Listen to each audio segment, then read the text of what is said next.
लेकिन जब बात एक लड़की की हो रही है तो इसी पूरी कहानी पर अब मैं आपको एक राजनीतिक कहानी की ओर लिए चलता हूं। बात गोवा की करते हैं। गोवा में आज कांग्रेस की बड़ी नेता महासचिव प्रियंका गांधी ने गोवा चुनाव में के लिए प्रचार शुरू किया। प्रियंका गांधी वाड्रा पहुंची थी प्रचार करने के लिए, लेकिन फंस गई वो एक कंट्रोवर्सी में।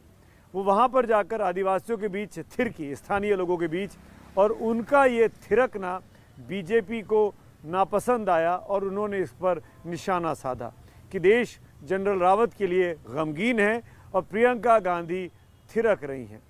बात गोवा की चल पड़ी है तो गोवा में आज एक और कहानी शुरू हुई और वो है टीएमसी को लेकर।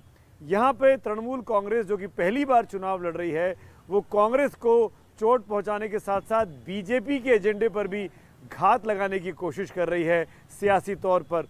कैसे, ये समझने के लिए आपको ये रिपोर्ट देखनी चाहिए। नमस्तुते ओम जयंती मंगला काली भद्रकाली कपालिनी दुर्गा शिवा क्षमाधात्री सदा नमस्तुते या देवी सर्वभूतेषु। पश्चिम बंगाल चुनाव में बीजेपी को हराने के लिए ममता का चंडी पाठ आप भूले नहीं होंगे। अब ममता जब बंगाल से निकलकर गोवा और दूसरे राज्यों में पार्टी की जड़ें मजबूत करने को निकली हैं, तो उनकी पार्टी एक नए अवतार में नजर आ रही है। नमः भगवते वासुदेवाय नमः। गोवा में तृणमूल कांग्रेस के नेता किरण कांडोलकर अपनी नेता से भी एक हाथ आगे निकल गए। वो श्लोक भी पढ़ रहे हैं और जय सिया राम भी बोल रहे हैं। ओम नमः भगवते वासुदेवाय नमः। त्र्यंबकेश्वरी गौरी नारायण नमस्तुते। जय सिया राम। जय सिया राम। अब सवाल यह है कि आखिर ममता बनर्जी की पार्टी अचानक हिंदुओं को रिझाने में क्यों लगी है। इसके लिए गोवा के वोट गणित को समझने की कोशिश कीजिए।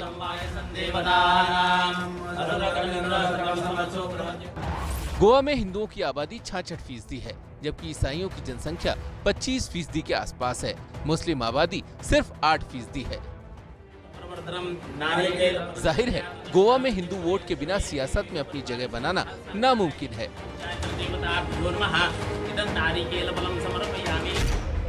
ममता की पार्टी की छवि सेकुलर है और उन्हें उम्मीद है कि गैर हिंदू वोट को तो वो आसानी से अपनी तरफ खींच लेंगी, लेकिन वो बीजेपी के हिंदू वोटों में सेंध लगाने की कोशिश में है।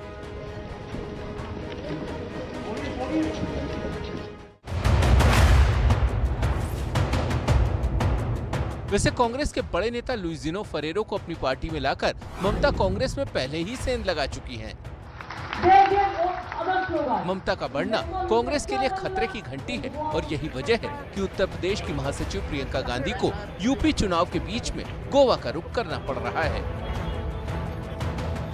प्रियंका गांधी ने गोवा दौरे में महिलाओं और नौजवानों से बात की और कई नेताओं को कांग्रेस में शामिल किया। जब महिलाओं पर अत्याचार होता है, जब बलात्कार होते हैं, तब भाजपा के मुख्यमंत्री क्या कहते हैं?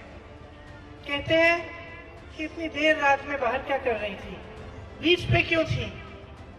उनके नेता कहते हैं कि ऐसे कपड़े क्यों पहनी थी? जब महिला पर अत्याचार होता है तो आरोप जो अत्याचार करता है उन पे नहीं लगाते, आरोप महिलाओं पे लगाते हैं। यही उनकी विचारधारा है। प्रियंका गोवा पहुंची तो थी कांग्रेस का जनाधार बढ़ाने, लेकिन बीजेपी ने उन्हें घेर लिया डांस को लेकर।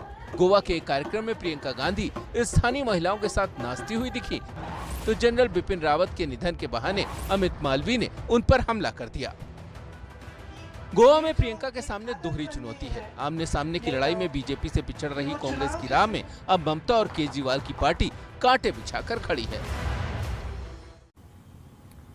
और अब एक बार फिर आज की जो लीड स्टोरी है उस पर अपनी राय आपके सामने दोहराने का वक्त है। हेलीकॉप्टर हादसा जनरल रावत समेत 13 लोगों के लिए बड़ा खतरनाक साबित हुआ, उनकी जान उसने ले ली।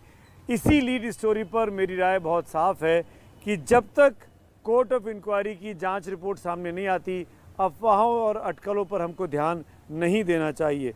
हमको जांच रिपोर्ट का इंतज़ार करना चाहिए।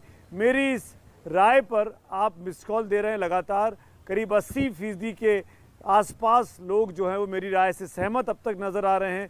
अगर आप भी सहमत हैं तो आपको मिस कॉल देना है 7823944001 पर, और असहमत हैं तो 7823944002 पर आप मिस कॉल दें। आप इस शो के आखिर में फाइनल नतीजे भी आपको दिखाएंगे, लेकिन एक बार फिर मैं ये अपील करना चाहूँगा कि जब तक कोर्ट ऑफ इंक्वायरी की रिपोर्ट नहीं आती है तब तक हमको इंतज़ार करना चाहिए कि आखिरकार ये हादसा है या फिर साजिश है।